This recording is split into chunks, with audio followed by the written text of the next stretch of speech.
Apa kalian pernah mengalami masa kecil di mana ada satu barang impian yang sangat kamu ingin beli, tapi belum bisa membelinya karena belum memiliki uang? Biasanya kalau benar-benar menginginkan satu barang, kita sebagai anak-anak akan melakukan cara paling sederhana yang kita tahu, yaitu menabung. Kita sisihkan uang jajan kita sedikit demi sedikit sampai akhirnya cukup untuk membeli barang impian itu.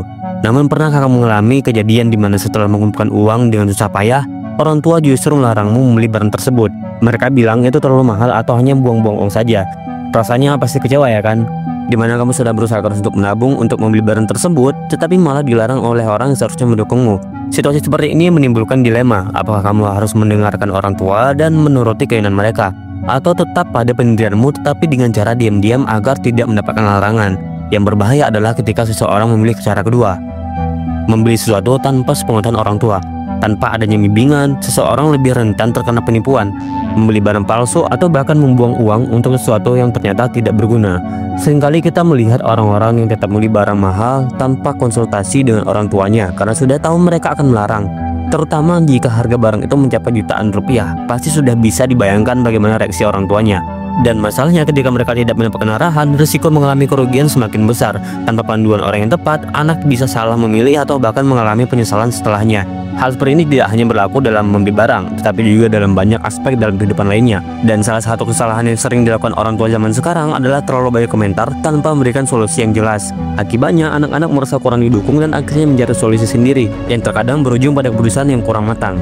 Nah, dalam video kali ini kita akan membahas fenomena ini lebih dalam. Mengapa orang tua sering mengatur anaknya, dan bagaimana seharusnya mereka bersikap agar komunikasi antara orang tua dan anak-anak bisa menjadi lebih baik. So, simak video sampai habis.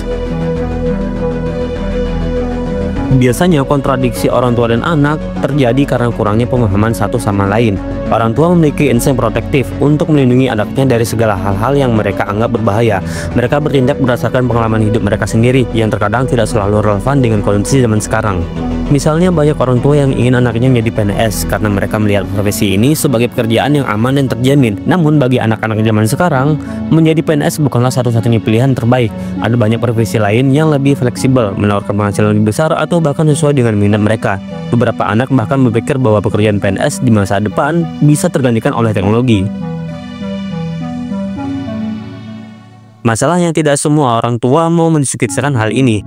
Mereka merasa bahwa anak-anak harus mengikuti apa yang menurut mereka benar tanpa mempertimbangkan perspektif si anak. Inilah yang membuat orang tua sering dianggap terlalu mengatur dan memaksa kehendak. Padahal dunia terus berkembang dan apa yang berhasil di masa lalu belum tentu relevan di masa kini. Nah, contoh lain adalah dalam hal berpakaian. Ada orang tua yang terlalu banyak mengitari gaya berpakaian anaknya karena mereka tidak ingin anaknya terlihat jelek atau aneh atau tidak sesuai dengan norma sosial yang mereka anut. Padahal bagi anak-anak, berpakaian adalah salah satu bentuk ekspresi diri. Nah, jika orang tua menekan ekspresi ini, justru bisa membuat si anak tidak nyaman dengan dirinya sendiri dan sulit untuk menemukan identitasnya.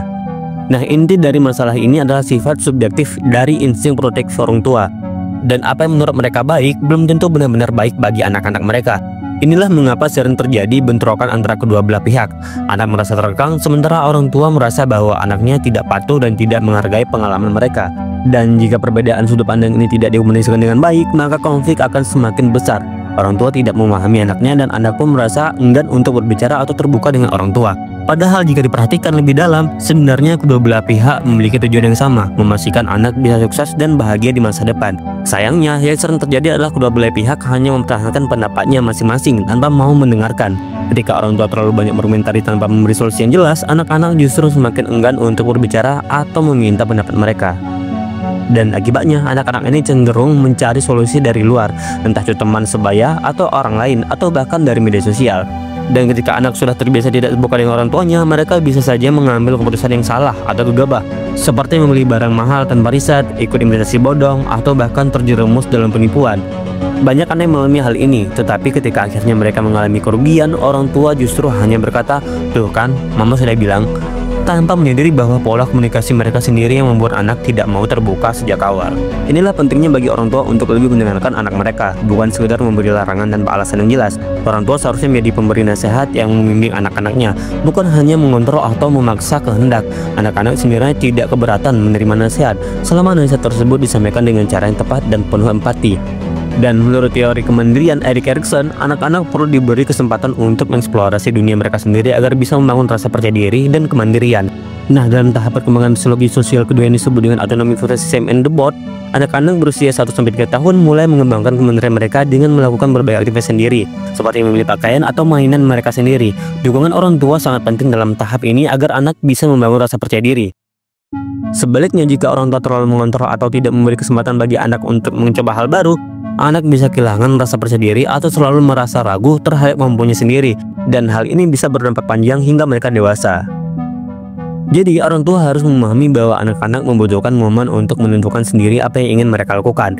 Ini adalah bagian dari proses pertumbuhan mereka. Perbedaan lintas generasi sering kali terjadi karena perbedaan nilai dan pengalaman hidup. Oleh karena itu, penting bagi kedua belah pihak untuk memiliki empati satu sama lain. Orang tua harus berperan sebagai pemberi saran, bukan sebagai pengatur segalanya. Sebaliknya, anak-anak juga perlu mendengarkan nasihat orang tua, karena mau bagaimanapun, mereka memiliki pengalaman hidup yang bisa dijadikan pelajaran. Nah guys, bagaimana menurut kamu tentang fenomena ini? Apakah kamu pernah mengalami hal serupa? Coba bagikan pendapatmu di kolom komentar. Sekian pembahasan kali ini dan seperti biasa, terima kasih.